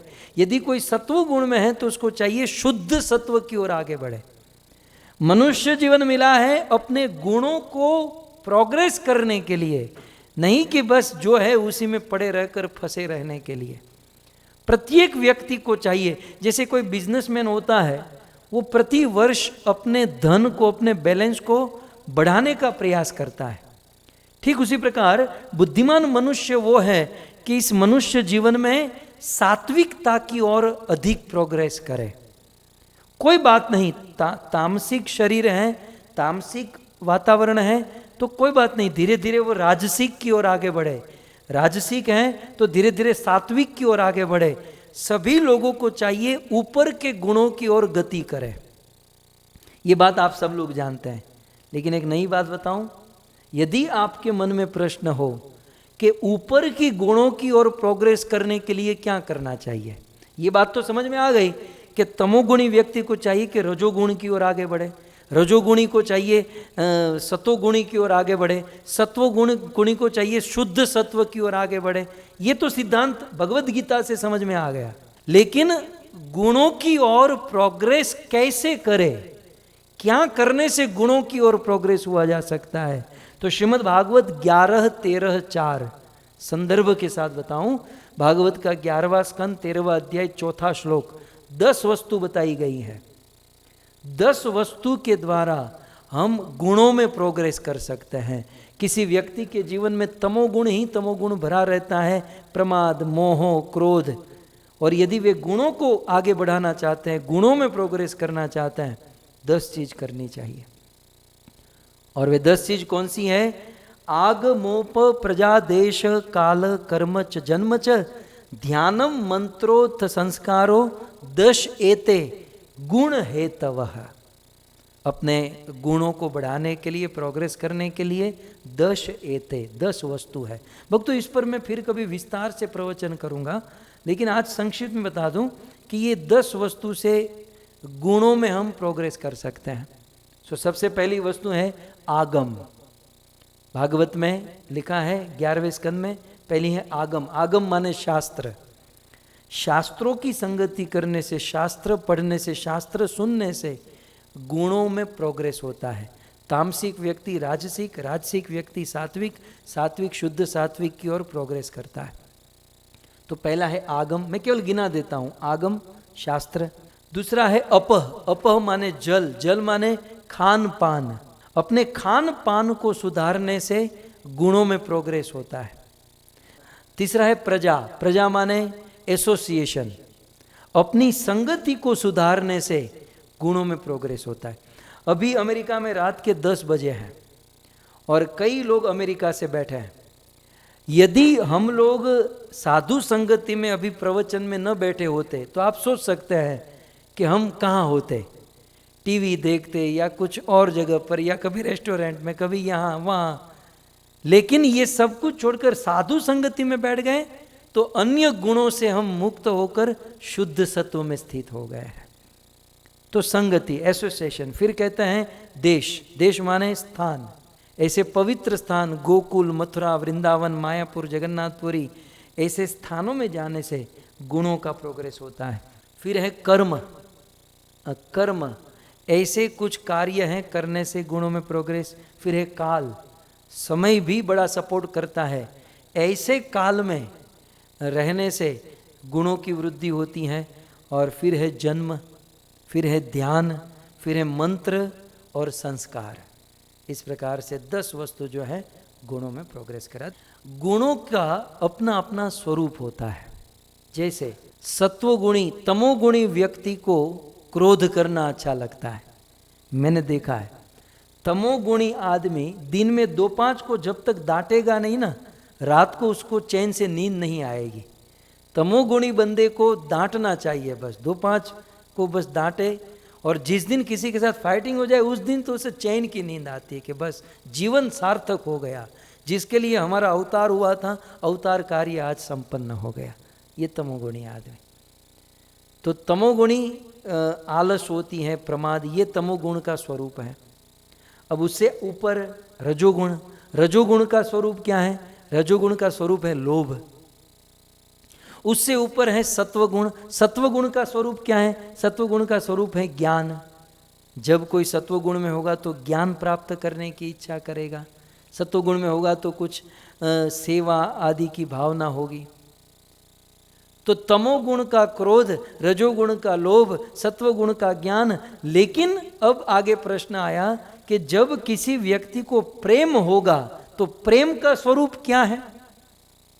तमोगुण का स्वरूप है क्रोध करना, रजोगुण का लोभ करना, सत्वगुण का ज्ञान ग्रहण करना। तो प्रेम का स्वरूप क्या है? तो भक्तों, प्रेम का स्वरूप है झूलना। प्रेम का जो स्वरूप है वो है झूलना। जो प्रेम करता है वो झूलेगा, वो झूमेगा। क्रोध करने वाला कभी झूल नहीं सकता, ધૂણ सकता है। આપણે ગુજરાતી શબ્દ છે, હિન્દીમાં બધું ધૂણવાનું ન હોય, ગુજરાતમાં જ હોય। તો ક્રોધ करने वाला ધૂણ सकता है, हैं? ત્યાં डाकला वाग्या નથી કે અહીંયા ધૂણ્યા નથી। क्रोध करने वाला धूण सकता है लेकिन झूम नहीं सकता। प्रेम का स्वरूप है झूमना, प्रेम का स्वरूप है गाना और झूमना। और इसीलिए तो कहा गया ना कि हर दिल जो प्यार करेगा वो गाना गाएगा। प्यार करेगा, प्रेम करेगा तो वो गाना गाए बिना, वो झूमे बिना रह नहीं सकता है। तो भक्तों, ये झूलना जो है ये प्रेम का स्वरूप है। और प्रिया प्रियतम राधा और कृष्ण के बीच में शुद्ध विशुद्ध प्रेम है। इस दुनिया में हम और आप जिसको लव कहते हैं वो लव नहीं, वो लस्ट है, वो काम है। लेकिन प्रिया प्रियतम के बीच में जो प्रेम है वो वास्तविक प्रेम है। और प्रेम का स्वरूप है झूलना। सो राधा और कृष्ण को झूलना अच्छा लगता है क्योंकि ये प्रेम का स्वरूप है। किसी को क्रोध करना अच्छा लगता है, वो तमोगुण का स्वरूप है। लोभ अच्छा लगता है, वो रजोगुण का स्वरूप है। ज्ञान ग्रहण करना अच्छा लगता है, ये सत्वगुण का स्वरूप है। लेकिन झूलना अच्छा लगता है, ये प्रेम का स्वरूप है। और इसलिए प्रिया प्रियतम को झूलना अच्छा लगता है। झूलना ये उनका एक स्वभाव है, ये उनका एक कार्य है। अब सखी पक्ष में झूला, आज मैं आपको कहने वाला था। सखी पक्ष में झूला क्या है? कल हमने साधक पक्ष में झूले के विषय में सुना। सखी पक्ष में झूला, देखिए भगवान श्री कृष्ण के लिए ब्रज वृंदावन में राधा और कृष्ण के झूले को सजाती हैं सखिया, ललिता, विशाखा, तुंगभद्रा, चित्रा, ये जो अन्य अन्य सखियाँ है ना, ये सारी सखियाँ मिलकर झूले को सजाती हैं। तो झूला बनाना, झूले को सजाना, झूले को झुलाना, ये सारे कार्य करते हैं। लेकिन जो इस सावन महीने में झूले में सबसे बड़ा सौभाग्य और आनंद सखियों को जानते हैं किस में आता है? साल भर राह देखती हैं इस दिन की। झूले में भी बहुत सारी सेवा होती है, झूले में भी बहुत सारी सेवाएं होती हैं, झूला बनाना, सजाना, फूल लगाना, बेणी बहुत कुछ। लेकिन सखिया जिस समय की राह देखती वो समय क्या है जानते हैं? प्रिया और प्रियतम को सखिया जब झूला झुलाती है तो प्रिया प्रियतम ऐसे झूले में पीछे जाते हैं, और प्रिया प्रियतम झूले में जब आगे आते हैं तो प्रिया प्रियतम के दोनों चरण सखियों को दिखाई देते हैं। और साल में केवल 5 दिन ये सौभाग्य मिलता है जब प्रिया प्रियतम राधा कृष्ण झूले पर बैठे हो, और झूले पर भगवान बैठे हैं और राधा कृष्ण के दोनों के चरण चिन्ह देखने का सौभाग्य सखियों को एकमात्र झूलन यात्रा में ही प्राप्त होता है। गोपाष्टमी के दिन राधा और कृष्ण के चरण दिखाए जाते हैं, ये तो साधक पक्ष है। लेकिन सखी पक्ष साल में केवल झूलन यात्रा के समय ही राधा और कृष्ण के चरणों को एक साथ देखती है, और एक साथ राधा कृष्ण के चरणों को देखकर राधा और कृष्ण के चरणों में चिन्ह है, और सखिया राधा कृष्ण के दोनों चरण चिन्ह देखती हैं, और दोनों चरण चिन्ह देखकर वो जो सखिया है वे कंपेयर करती हैं कि हमारी राधा में ये चिन्ह, कृष्ण में ये चिन्ह है। सो भक्तों, सखियों के जीवन में झूला जो है राधा और कृष्ण के चरण चिन्हों को देखने का अवसर है। भक्तों, भगवान श्री कृष्ण के सर्वांग विग्रह में सबसे उत्तम पाठ, सबसे उत्तम स्थान कौन सा है? सबसे उत्तम स्थान है कृष्ण का चेहरा, मुख कमल और कृष्ण का चरण कमल। हालांकि कृष्ण का मधुराधिपति अखिलम मधुरम, कृष्ण का सब कुछ मधुर है, लेकिन काम की बात करें तो 2 चीज सबसे उत्तम है। एक तो ऊपर वाला पार्ट कृष्ण का मुख कमल, और एक बिल्कुल नीचे वाला पार्ट कृष्ण का चरण कमल। मैं आपको एक एग्जांपल दूं। दूध पीते हो? दूध के नकली चाँद पीते हो? दूध पीते ना आप? हम तो रोज रात को केसर, बादाम, पिस्ता वाला दूध पीकर ही सोते हैं, नहीं तो नींद नहीं आती है। मैं इसलिए कह रहा हूँ कि तुम्हारा घरे आऊँ ત્યારે પીવરાવજો। खैर, तो केसर वाला दूध आपने पिया है? केसर और फिर उसमें बादाम और फिर पिस्ता और फिर थोड़ी सी इलायची डालकर मेवा वाला दूध जो है उसे बिल्कुल गर्म करके, शिल प्रभुपाद कहते हैं रात को दूध पीकर ही सोना चाहिए, दूध पीने का समय ये है। खैर, तो ये जो दूध है उसको गर्म करते हैं, बिल्कुल हटाते हैं, और गर्म करके जब वो दूध देते हैं तो ध्यान से सुनिएगा, उस दूध में जो माल वाला भाग होता है ना, अब मेरी तो प्रैक्टिस हो गई है, मेरा तो उसमें PhD हो गई है क्योंकि रोज पीता हूँ। तो उस दूध में क्या होता है, केसर जो होता है ना, केसर वाला पार्ट ये ऊपर होता है। केसर, मलाई, जो बिल्कुल सार भाग होता है दूध का, वो बिल्कुल ऊपर आता है। तो मलाई आपको ऊपर मिलेगी, केसर आपको ऊपर मिलेगा, और बीच का जो पार्ट है ना उसमें प्लेन दूध होता है, और फिर जो मेवा होता है ना बिल्कुल नीचे होता है। चमची डालकर हिलाओ तो बात अलग है, लेकिन वो जो मसाला मिल्क जो है, मसाला वाला दूध है, उसकी रबड़ी या उसकी जो मलाई और केसर ऊपर होगा और मेवा नीचे होगा, बीच में प्लेन होगा। भगवान कृष्ण बस ये दूध जैसे है। कृष्ण का ऊपर का पार्ट जो चेहरा है वो केसर की तरह, मलाई की तरह, और नीचे का जो चरण है वो मेवा की तरह है, बीच में प्लेन है। सो कुल मिलाकर मैं ये कहना चाहता हूँ कि कृष्ण के सर्वांग विग्रह में ये तो सब मधुर है, लेकिन कृष्ण का चेहरा और कृष्ण का चरण अत्यंत मधुर है। तो 2 चीज हो गई। अब ये 2 में भी मुख्य क्या है? कृष्ण के चेहरे में, मुखारविंद में और चरण कमल में, ये दोनों में मुख्य क्या है? ये दोनों में मुख्य यदि देखा जाए तो कृष्ण के मुखारविंद से, चेहरे से भी कोटि गुना उत्तम कृष्ण के चरण है।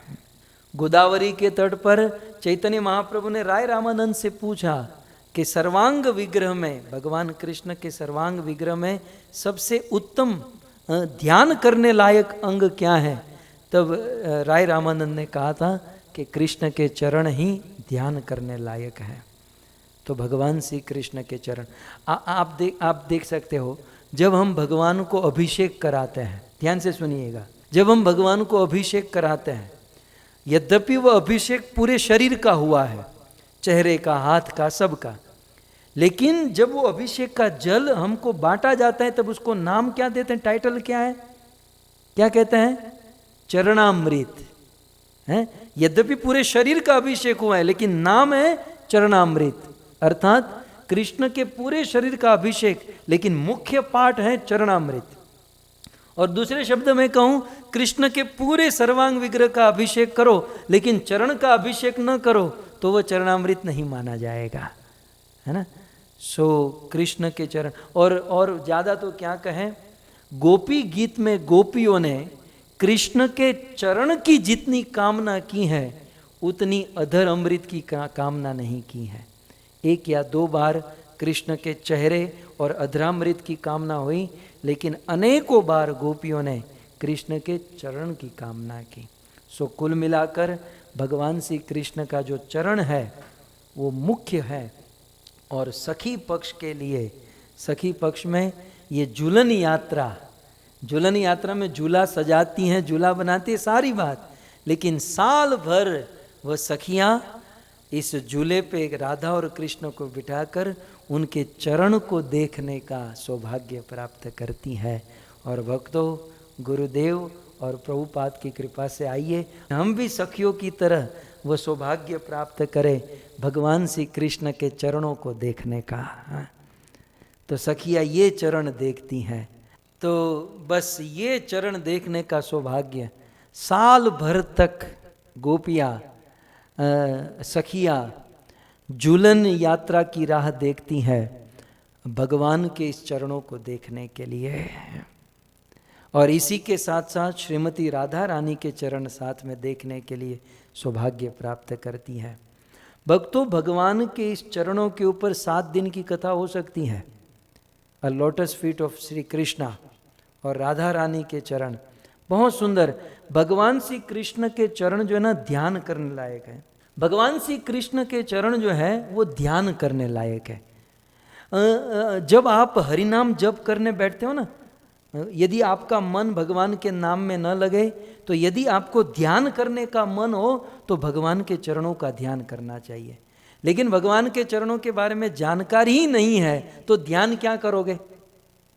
तो भगवान के चरणों में, भगवान के चरण हमारी तरह नहीं है जैसे हमारी एड़ियाँ फटी हुई हैं, पूरी क्रीम उसमें डाल दो फिर भी वो एड़ियाँ ठीक नहीं हो सकती है। लेकिन यहाँ भगवान के चरण इतने कोमल है और भगवान के चरण कमलों में सुंदर चिन्ह है। सो भगवान के चरण कमलों में कुल मिलाकर दाएं चरण में 11 चिन्ह है और बाएं चरण में 8 चिन्ह है। भगवान श्री कृष्ण के दाएं चरण में 11 चिन्ह है और बाएं चरण में 8 चिन्ह है। जब गोपियाँ कृष्ण को झुलाती हैं तो झुलाते समय जब झूला आगे आता है तो सारी गोपियाँ ऐसे चेहरा आगे करके उन चिन्हों को देखती हैं। आप लोग भी देख लीजिए, ये अवसर रोज रोज नहीं मिलेगा। सो देखती हैं। तो पहले दाएं चरणों में जिसमें 11 चिन्ह है आप उनको देखिए। तो दाएं चरण में सबसे पहले अंगूठे के बीच में आप चिन्ह देखोगे, वो है जौ। आपको दिखाई दे रहा है, गेहूं के आकार का है। अंगूठे के नीचे गेहूं का आकार आपको दिखाई दे रहा है, वो है प्रथम चरण चिन्ह, वो है जौ, गेहूं, या बंगाल से जो है वो चावल समझ लीजिए अपने अपने भाव के अनुसार, लेकिन वो जौ का, गेहूं का चिन्ह है। भगवान श्री कृष्ण के चरणों में इस जौ के चिन्ह का ध्यान करने से, ऐसा शास्त्रों में लिखा है। अब मैं आपको पहले प्रमाण दे दूं, ये चरण चिन्ह स्कंद पुराण में बताए गए हैं। पद्म पुराण में भी है, ब्रह्म वैवर्त में भी है, बहुत सारे पुराणों में चरण चिन्ह है।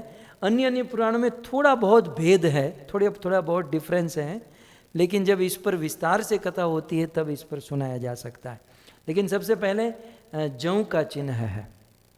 ये सब जब हम माला जप करते हैं ना, तो ये स्मरण करना चाहिए, भगवान श्री कृष्ण के चरणों में जौ है।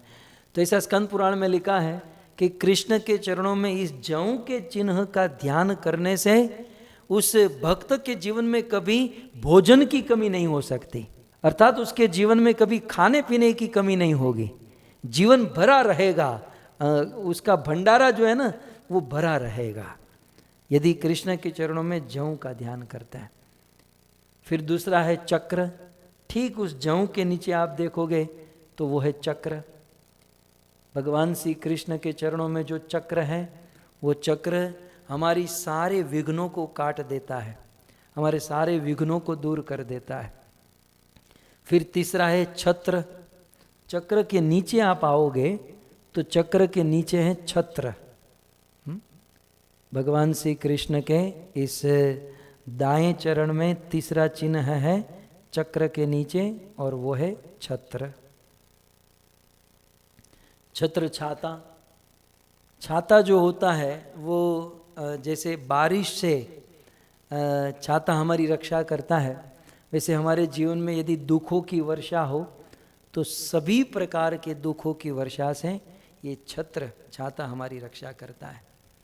चौथा है ऊर्ध्व रेखा। छाते, चक्र और गेहूं के बाजू में जो है ना लेफ्ट हैंड साइड पर वो है ऊर्ध्व रेखा।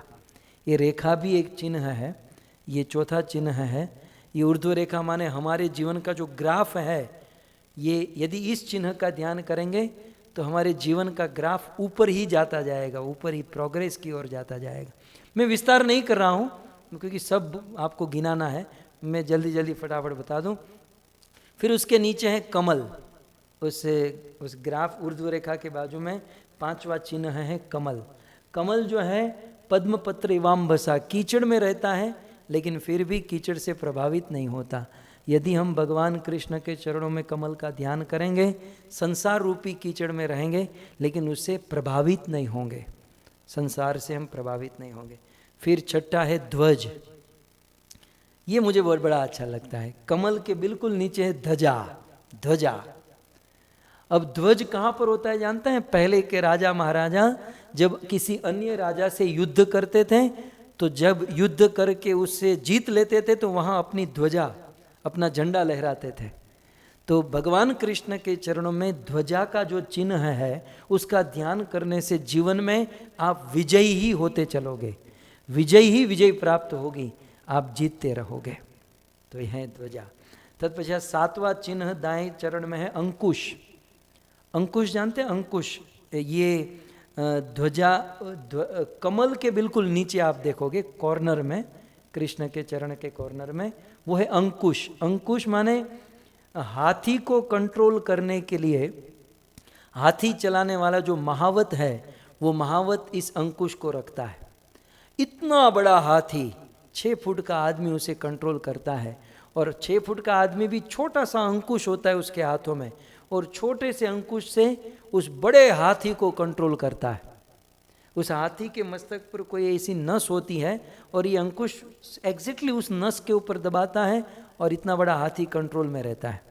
तो यहाँ पर ये अंकुश है। हाथी को हमारे वेदों में मन माना गया है। हमारा मन हाथी की तरह है, अनकंट्रोल, अनेकों प्रकार की वासना कामनाओं में फंसा हुआ। तो कृष्ण के चरणों में इस अंकुश का ध्यान करने से हमारा मन कंट्रोल होता है, हमारा माइंड कंट्रोल होता है। 8वां है वज्र। अंकुश के नीचे आप देखोगे ध्वजा के बाजू में अंकुश से के नीचे वो है वज्र। जैसे देवराज इंद्र का वज्र हुआ करता था और उसे विजय दिलाता था, वैसे वो वज्र है। उसके नीचे है अष्टभुज, अष्टकोण। आप देखोगे भगवान श्री कृष्ण की एडी आ गई, एडी वाला पार्ट, ये है अष्टकोण। तो ये अष्टकोण 8 दिशा से आपकी रक्षा करे। 10वां है स्वास्तिक। 4 स्वस्तिक हैं भगवान श्री कृष्ण के चरणों में। इस स्वास्तिक का ध्यान करने से जीवन में भी स्वस्तिक होता है, अर्थात शुभ होता है, मंगल होता है। और 11वां है जाम्बू फल। जाम्बू फल भगवान श्री कृष्ण के चरणों में है। तो इस प्रकार कृष्ण के दाएं चरणों में 11 चिन्ह है। अब आइए कृष्ण का बायां चरण। कृष्ण के बाएं चरण में 8 चिन्ह है। सबसे पहले अंगूठे के नीचे आप देखोगे शंख का चिन्ह है। भगवान के चरणों में शंख का चिन्ह है। शंख बाजे बलाए भागे, सारे भय से भयभीत करने वाली ये शंख का चिन्ह। शंख का ध्यान करने से हमारे जीवन का भय दूर होता है। दूसरा है संकेंद्र वृत्त, अर्थात जो भगवान के चरण के जो बीच वाली उंगली है उसके नीचे गोल रेखा है, उसे कहते हैं समकेंद्र वृत्त। अर्थात ऐसा वृत्त, ऐसा चक्र जो समकेंद्र है, अर्थात हमारे मन को केंद्रित करता है, कंट्रोल करता है। उसके नीचे है तीसरा प्रत्यंचा रहित धनुष, ऐसा धनुष जिसमें प्रत्यंचा नहीं है। हमारे वेदों ने, शास्त्रों ने अभिमान को, अहंकार को धनुष कहा, लेकिन उसमें प्रत्यंचा नहीं है। इसका अर्थ कृष्ण के बाएं चरण में धनुष का ध्यान करने से हमारा अभिमान खत्म होता है, अहंकार खत्म होता है। उस धनुष के नीचे जो ये 2 है ना, वो गाय के खूर है। एक गाय माता के 2 चरण है, तो ये गाय के खूर के 2 चिन्ह है, गौ माता के चरण। ये तो स्वाभाविक है, भगवान श्री कृष्ण के चरणों में उनकी प्रिया गौ माता के चिन्ह होना। और फिर भगवान श्री कृष्ण के नीचे त्रिकोण है। त्रिकोण माने सत्व रजस तमस को कंट्रोल करने वाला। और फिर अर्धचंद्र है, फिर कुंभ है, 4 कुंभ भी है, शुभ का चिन्ह। और फिर अर्धचंद्र है जो शांति प्रदान करता है, और फिर मीन, और फिर मछली है। सो इस प्रकार से भगवान श्री कृष्ण के चरणों में कुल मिलाकर 19 चिन्ह है। और ब्रज की गोपियाँ साल भर इस 19 चरण चिन्हों को देखने के लिए रहा, क्योंकि और कोई चांस नहीं है भगवान के इन चिन्हों को देखने का। केवल झूलन यात्रा ही एक ऐसा अवसर है जिस अवसर में सखियाँ भगवान श्री कृष्ण के चरणों को देख सकती। ये तो मात्र कृष्ण का ही हुआ, पर राधा के चरण चिन्ह भी है। राधा और कृष्ण के चरण चिन्ह ऑलमोस्ट सेम है, केवल 2-5 चिन्हों का फर्क है। इन चिन्हों को देखने के लिए सखियाँ साल भर तक राह देखती हैं। तो आइए हम भी भगवान को झुलाए और भगवान को बुलाए। झूला झूलवे को अइयो, संग में राधा जी को लइयो, राधा रानी को झूलइयो, रे हमारे अंगना, प्यारे नंद नंदना, रे हमारे अंगना, प्यारे नंद नंदना। कब से बाट निहार रही, आँखों में मोती वार रही, आँखों में आंसू वार रही, है मैंने तेरे लिए डारा, मैंने तेरे लिए डारा, हे श्याम झूलना, प्यारे नंद नंदना। गाइए। झूला झूलवे को अइयो, संग में राधा जी को लइयो, राधा रानी को झुलइयो, रे हमारे अंगना, प्यारे नंद नंदना। मोर मुकुट पहनाऊंगी, प्यारी को चुनरी धराऊंगी, माथे पे चंदन लगाऊंगी, तेरे बाके बाके नैन, तेरे बाके बाके नैन में लगाऊं अंजना, प्यारे नंद नंदना, तेरे बाके बाके नैन में लगाऊं अंजना, प्यारे नंद नंदना। गाइए। झूला झूलवे को अइयो, संग में राधा जी को लइयो, राधा रानी को झूलइयो, रे हमारे अंगना, प्यारे नंद नंदना। अपने हाथों से भोग लगाऊंगी, तुम्हें खीर पूरी पवाऊंगी, तुम्हें देख देख सुख पाऊंगी,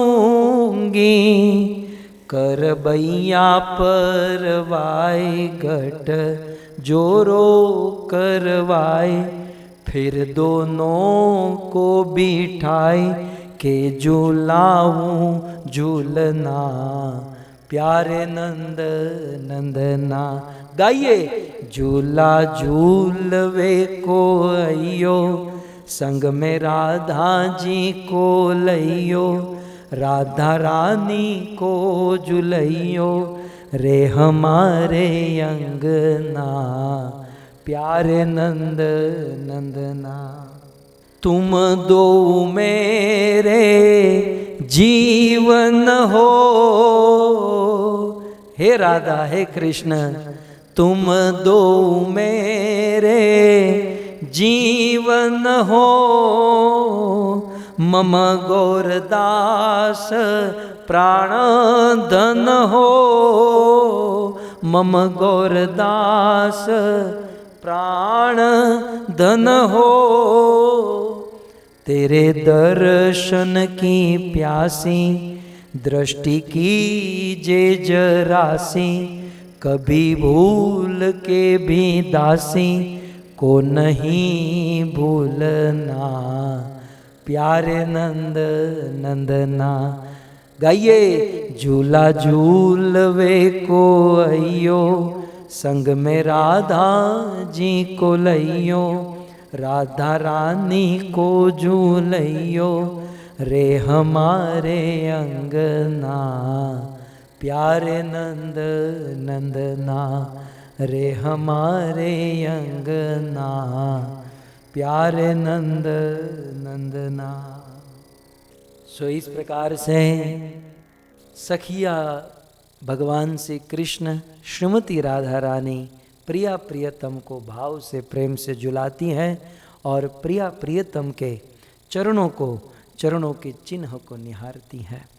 सो इस प्रकार से आज रक्षाबंधन और झूलन के विषय में हमने श्रवण किया और भक्तों साधक पक्ष सुना, झूलन में हमने सखी पक्ष सुना। अब मेन पार्ट बाकी है, प्रिया प्रियतम का पक्ष बाकी है। साधक किस दृष्टि से झूलन यात्रा करता है, सखिया किस दृष्टि से करती हैं, ये हो गया। अब स्वयं भगवान कृष्ण और राधा रानी किस दृष्टि से किस आनंद से झूलन करते हैं, ये हम कल सुनेंगे। और साथ ही साथ बलराम जी के जन्म की कथा और आगे बलराम जी की लीलाओं को हम श्रवण करेंगे, जीवन को धन्य करेंगे। आप सभी भक्तों ने बड़े भाव से प्रेम से आनंद से इस कथा का श्रवण किया। आप सभी भक्तों को भूरी भूरी धन्यवाद और विशेष धन्यवाद ऑरेंजबर्ग साउथ कैरोलिना में रहने वाले हमारे बलदेव प्रभु और भगवती माता जी, अंकित, हिरल, सत्यम, धरती, काश्मीरा, केतन कुमार और सभी बाल गोपाल, आप सभी भक्तों को धन्यवाद। प्रभु बलदेव जी, आपकी कृपा से हजारों लोग, जैसे कल अमित नारायण प्रभु कह रहे थे ना 8-9 हज़ार लोग, तो आपकी कृपा से सैकड़ों लोग ये लाभ ले रहे हैं। सो धन्यवाद, आप सभी भक्तों का धन्यवाद। ग्रंथराज श्रीमद् भागवतम महापुराण की, श्री झूलन यात्रा महामहोत्सव की, श्री रक्षाबंधन उत्सव महामहोत्सव की, शिल प्रभुपाद की, निताय गौर प्रेमानंदे। जय जय श्री राधे, जय जय श्री राधे, जय जय श्री राधे श्याम।